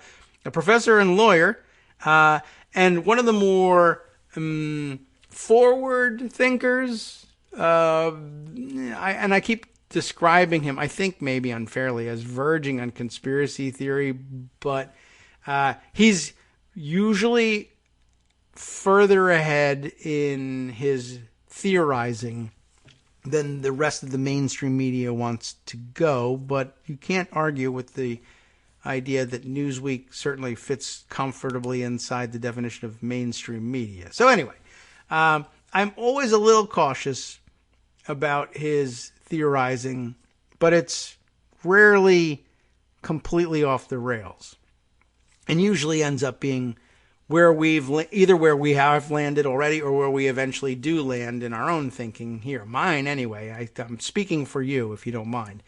I hope you don't. Be generous. It's the holiday season. All right. What does Seth have to say? Good reminders in all of this. And I think things that have occurred to all of us, but maybe not been always said overtly. But reminders from old reports here. One of the things we all fall prey to from time to time is, why isn't the media talking about XYZ? And then you say, how do I know that XYZ is going on? Here's a clip from, well, the media talking about it. So there's a little bit of that here. Wait, says Seth, everyone knows Trump had Mulvaney put a block on military aid to Ukraine in 2017 also, right? And I don't know that everyone does know that. We should, because it happened. And it's proven here with this clip that's included. Everyone knows Mulvaney put a block on military aid to Ukraine in 2017 also, right? And that the stated reason at the time was Trump didn't want to, quote, upset Russia. Now, that's a little bit more overt. I don't know that everybody remembers that. And that's the sort of thing. I mean, I guess if at the time we hadn't been so preoccupied with so many other ridiculous things that he was doing not to upset Russia, this might have stuck out more prominently. But wow, they didn't even try to come up with, well, it's all about corruption, or I want to see if, well, we didn't have Zelensky yet, the real deal. We didn't have that excuse. But I'm worried about corruption. Remember, we're told that he believes that all people, everybody in Ukraine is corrupt and has been since forever. So clearly he would have thought the same thing in 2017. But instead, I don't want to upset Russia. That's it. Everyone knows that, right? Media has made it perfectly clear, I assume. Well, the implication is that it has not. It has made it clear enough, just we haven't really paid much attention to it and repeated it enough. I know media has mentioned it because he includes, embedded in his tweet, media mentioning it. And it's not even him. It's the Daily Beast. And just for completeness, let's take a look at this piece, headline anyway. Mulvaney's OMB held up lethal Ukraine aid in 2017 for fear of Russian reaction, although I guess that's only being reported now by Betsy Swan, originally published November 11th of this year. So that's interesting. I don't know what that means. The Daily Beast missed it in 2017 as well, and everybody did. Or, man, so maybe Seth is right. Everybody missed it. Why didn't he report it? I'm assuming he did. He should have pointed to that. Interesting. Mulvaney's OMB held up lethal Ukraine aid in 2017 for fear of Russian reaction. Subheader says, it was rather unusual to have OMB expressing concerns that were purely policy-based and not budget-oriented, former White House official Catherine Croft told investigators. And this touches on material that we've been through in the last couple of months about the authority that OMB actually might have to put a hold on things. and that authority derives purely from budgetary considerations. If there's a budgetary reason to put a hold on money, to freeze money in place, OMB has got that ability. OMB can execute other people's objections on policy grounds, but only at their direction and only if the appropriate authorities are making their objections and their reasoning known to Congress in a report for them that they can override. So yeah, it is highly unusual, as they say, for purely policy-based action from OMB that isn't budget-based. But let's go back to Seth's piece here. Everyone knows that, and the media has made it perfectly clear, I assume, because, golly, if media hadn't been hammering this point home daily, it might well give the GOP an opportunity to falsely argue that the whole impeachment is about one phone call and that Trump has no history of blocking military aid to Ukraine via Mulvaney, which, of course, you only have to do it once, but the fact that he's done it repeatedly is of some considerable interest, yes? The Ukraine scandal is insanely complex, he says in the third tweet here, which is, well, actually it's labeled number 2. So I'm not sure how this whole thing works. I should look at the original tweets, but Thread Reader app is pretty convenient. Forget the numbers. Well, you can divide it up in your mind later. But that's interesting. The Ukraine scandal is insanely complex, and I agree that it's certainly gotten that way. Remember, though, we're doing the Ukraine impeachment because it's simple and easy to understand. Well, he begs to differ.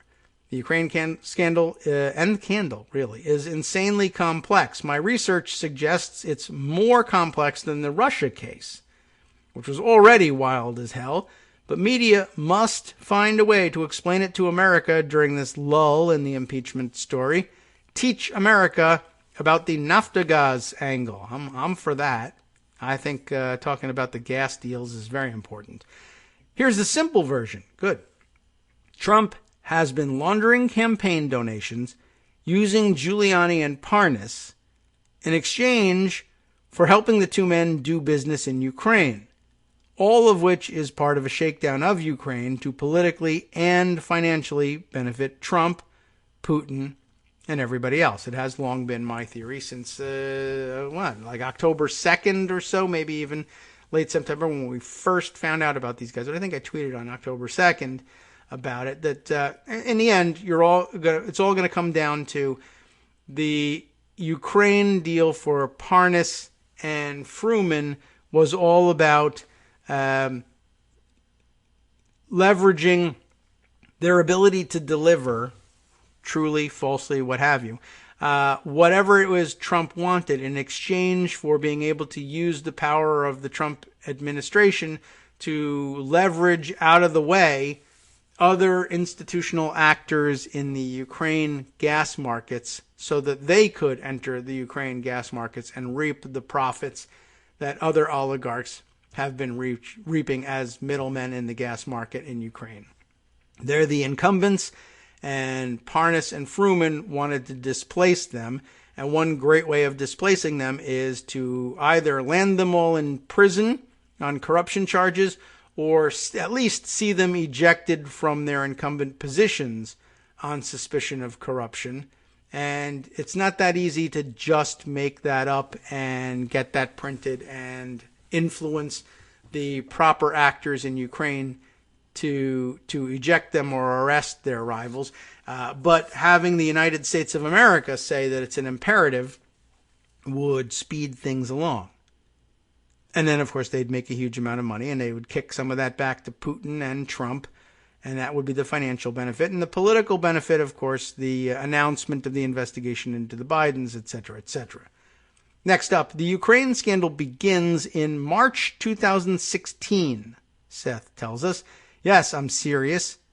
Trump has been scheming over how to use Ukraine to his benefit for over 4.5 years. The July 25th Zelensky call was a minor episode in a years-long course of conduct that was criminal, start to finish. And I guess if it began in March 2016 and it predates the presidency and criminal activity there has got to be prosecuted in the Article 3 courts at some point. We're only on pause because of the stupid, and I would argue now invalid and maybe never valid OLC memo, the infamous OLC memo that changes everything. Within 2 days of pro-Kremlin operative in Ukraine Paul Manafort joining Trump's campaign in March 2016, that's why we dated to there, Trump, whose only Ukraine policy to that point was let Russia have Crimea without penalty, was directing his national security team to deep six all lethal aid to Kyiv. Again, within 2 days of pro-Kremlin operative in Ukraine Paul Manafort joining the campaign, Trump was directing his national security team to deep six all lethal aid to Kyiv. So, Kremlin agent Manafort, who signed a deal with Putin Lieutenant Deripaska in 2006 to aid Putin in America, Google it, says, joins Trump's campaign, and immediately Trump is proactively setting up an anti-Ukraine foreign policy that goes beyond opposing sanctions on Russia. Within days of Russia's hack of the DNC being caught, that same Kremlin agent, Manafort, is telling Trump Ukraine did it, not Russia. That's not a latter-day invention, is what he's claiming. He says this started, the goofy idea that Ukraine did it started within days of the hack. And Trump is going on the stump saying no one knows who did the hack. Folks, this isn't rocket science for a criminal investigator, Seth tells us. Trump then spends the next 2 years trying to ensure Manafort doesn't talk to the feds, partly by threatening Ukraine out of assisting Mueller. And they did eventually announce that they weren't going to assist Mueller any further, right? And that includes blocking military aid to Ukraine in 2017. And yet we're pretending this is all about one call in mid-2019? That does make a good point, doesn't it? I mean, geez, do people realize Mulvaney, and this is interesting, Mulvaney was only made Trump's acting chief of staff, right? Oh, we almost forgot our sound effect. Acting! Yes. Why is he the Acting! chief of staff and not the official chief of staff? And well, for a number of reasons, probably. But not the least of which, it seems, is that he has to be able to have a credible claim to, at least technically, holding on to his old OMB job. Other people are doing the day-to-day work there. But why they've never just simply installed someone new at OMB is a big question mark. But here's a possible answer. Do people realize Mulvaney was only made Trump's Acting! chief of staff in December 2018, but that Trump made sure that he kept his old OMB job because Mulvaney helped Trump shake down Ukraine in late 2017 and early 2018. That is how Mulvaney got his damn job, folks. That's what Seth's arguing here. Trump knew in March of 2016 that Ukraine could be shaken down via military aid, which is why Trump did that for the first time in July of 2016. Yes, July 2016 at the Republican National Convention, when the only thing they changed in the platform was Ukraine policy, right? Trump has been shaking down Ukraine to help Putin and himself for half a decade. All the evidence confirms it. You, me, the media, Democrats, Republican voters, we're all being punked by a small group of unpatriotic folks who know damn well what they've been doing. Oh, Trump doesn't know Lev Parnas? What about that claim? How about he can't stop going to private events with him, including, of course, the link to the CNN article about Parnas and Fruman's attendance at inauguration galas and intimate dinner and the White House Hanukkah party, etc., etc. Has Parnas met secretly with Trump to advise him on Ukraine? You bet. Multiple times. Was he part of a salon that regularly met at the Trump International Hotel, at the BLT restaurant, and included 3 Trump lawyers and a Nunes aide? You bet. Again, Google it, he says. All major media sources. Not that they're here for us, but I believe it. Listen, U.S. media, stop looking for a new story daily. The Ukraine scandal is so juicy and so complex and so sprawling that you can break with your usual business model and do nothing but cover the past, all day, every day, and people will be riveted. I'm telling you, there are so many twists and turns to the Ukraine scandal that you could set aside a whole TV network to do nothing but explain its crazy features for the next year. Yes, a full year, and you'd get a viewership because the details would blow everyone's minds. C-SPAN could do it. It could be called the impeachment trial. But anyway, the president's personal attorney, as recently as 48 hours ago, and I guess, what was the date on this chain? I don't even know. December 24th, so sometime just before Christmas, what we're talking about. The president's personal attorney, Giuliani, obviously, as recently as 48 hours ago, flew on the private jet of the chief villain in this whole story, Dmytro Firtash. I thought he went commercial. I guess not. That's right. The degrees of separation between Trump and the chief villain of this years-long story is, checks math, 1. Except it's not. It's 0. Because, surprise ending, it turns out that Donald Trump was going to go into business with Firtash in the late 2000s. Whoops. I've accidentally clicked on something. Oh, it's the original tweet thread for some reason. Maybe I'll just follow it from here then. Right? So the degrees of separation is actually 0 because, surprise ending, it turns out that Donald Trump was going to go into business with Firtash in the late 2000s in a deal that was to be set up by, let me check my records, someone pretty obscure, surely, Paul Manafort. Is that was it the, what would they call it? The Tower in New York. But it wasn't to be named after, was it the Bulgari Tower? I thought it was named after the jewelry company. Next up here, Seth tweets, is anyone surprised Trump lied about how well he knows Manafort, just like he's lied about how well he knows Felix Sater?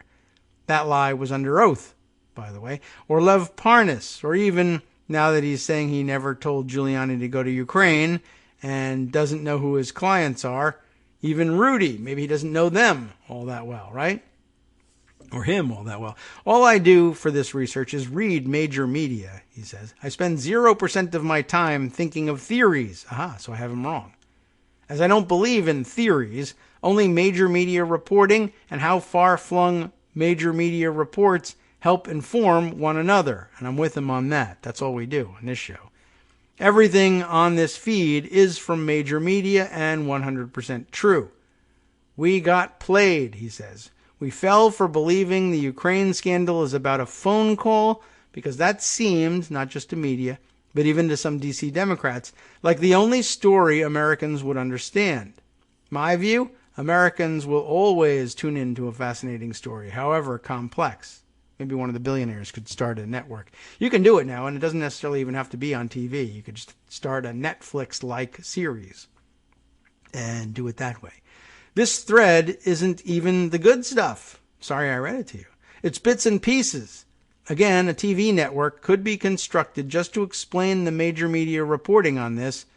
Like, did you know Trump's attorney was just in Kyiv? We did. Meeting with someone, Andrei Derkach, trained by Russian intelligence. Yes, we did know that, but same way as he suggests by reading major media. Has anyone told you the indicted Lev Parnas worked as a salesman for the Trump Organization? When Fred Trump ran it 30 years ago, we've made mention of the fact that Parnas spent some time selling condos for Fred. Yes. Did you know that Paul Manafort not only moved into Trump's home, Trump Tower, in 2006, but simultaneously got a second home next to Fred Trump's longtime fixer? I don't think I necessarily knew that. Did you know Trump's friends Parnas and Fruman, between them, sometimes separately, sometimes together, owned at least 6 companies that moved millions and millions and millions of dollars, but had no customers, no clients, no offices, no business model, and no budget? I did know that about them.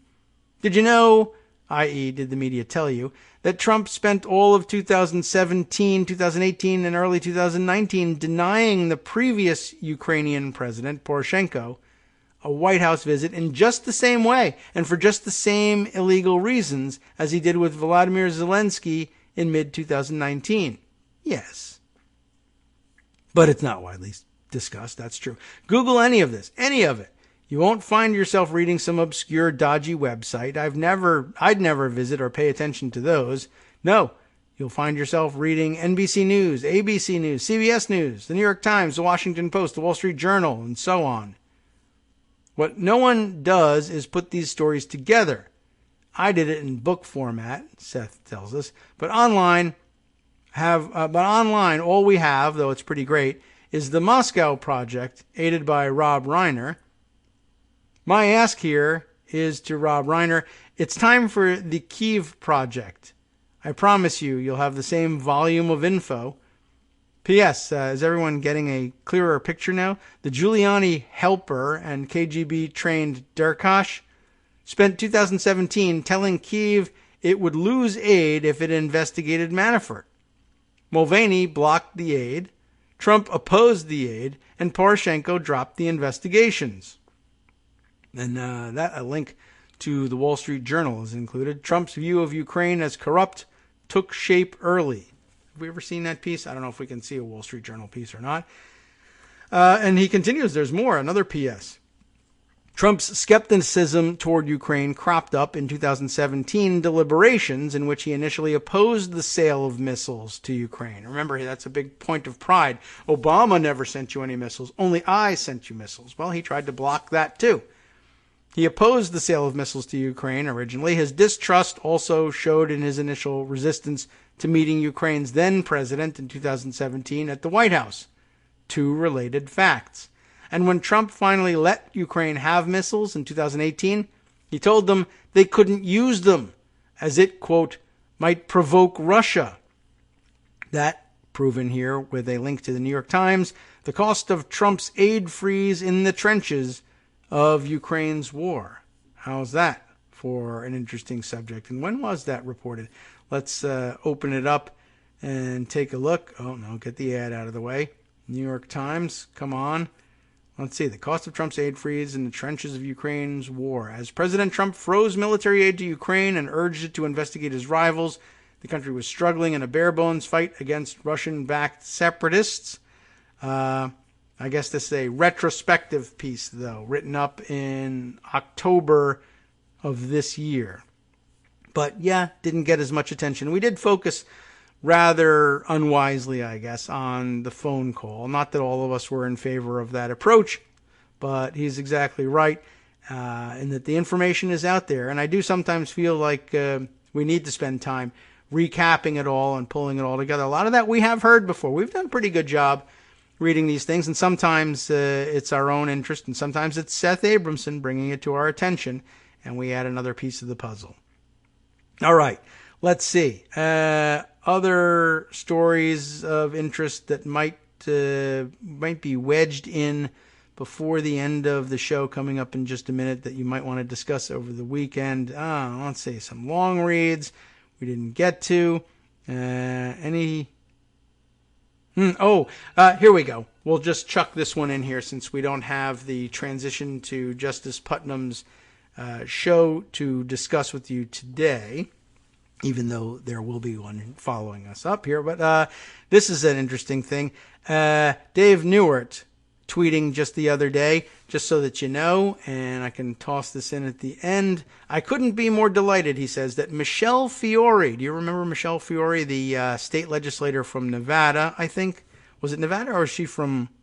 she's maybe from Nevada, but she was intimately involved in the Oregon standoff up in the Malheur thing, but she's also a big Bundy fan. You remember her. She was a very odd lady, and we read a lot about her. But he says, I couldn't be more delighted that Michelle Fiore is being questioned now about her role in all this. I think the Oregon situation is the all this. Like Shea, we didn't get to mention that one, but you've surely seen the Oregon, he's from Oregon as well, the Oregon state legislator, or maybe it was Washington there. He's from Washington, who was basically brought up on charges that he was intimately involved in the standoff, and they have yet to expel him from the legislature there, but he's in enormous amount of trouble. He's a loon and a half, and maybe we should get around to discussing him. But apparently Michelle Fiore has, gee whiz, somehow gotten herself mixed up in all of this too. Like Shea, she was using her position as a legislator to obtain information from law enforcement that was promptly shared with the Bundy bunch in the Malheur Wildlife Reservation. How do you like that? That's pretty interesting. I will include for your review over the weekend the Las Vegas, Review Journal article on that situation, and see if I can grab you something on Shea too, just in case you haven't done your reading on that. We got to sign off. Time for us to wrap things up for the week. We'll be back on Monday for one more holiday-ish week, with Greg joining us then. And then Wednesday, of course, will be holiday again. We're going to miss out on hearing from Joan one more time. Boy, this calendar really sucks, huh? From Daily Kos Radio on networksradio.com. You have been listening to the Kagro in the Morning Show with David Waldman. So stay tuned, please, as you normally would, for the entirety of the Netroots Radio programming day. Justice Putnam returns on Monday as well, I believe, so some fresh programming right after us. And, have a great weekend. Hang in there. Hopefully Trump remains quiet and you can enjoy some holiday peace.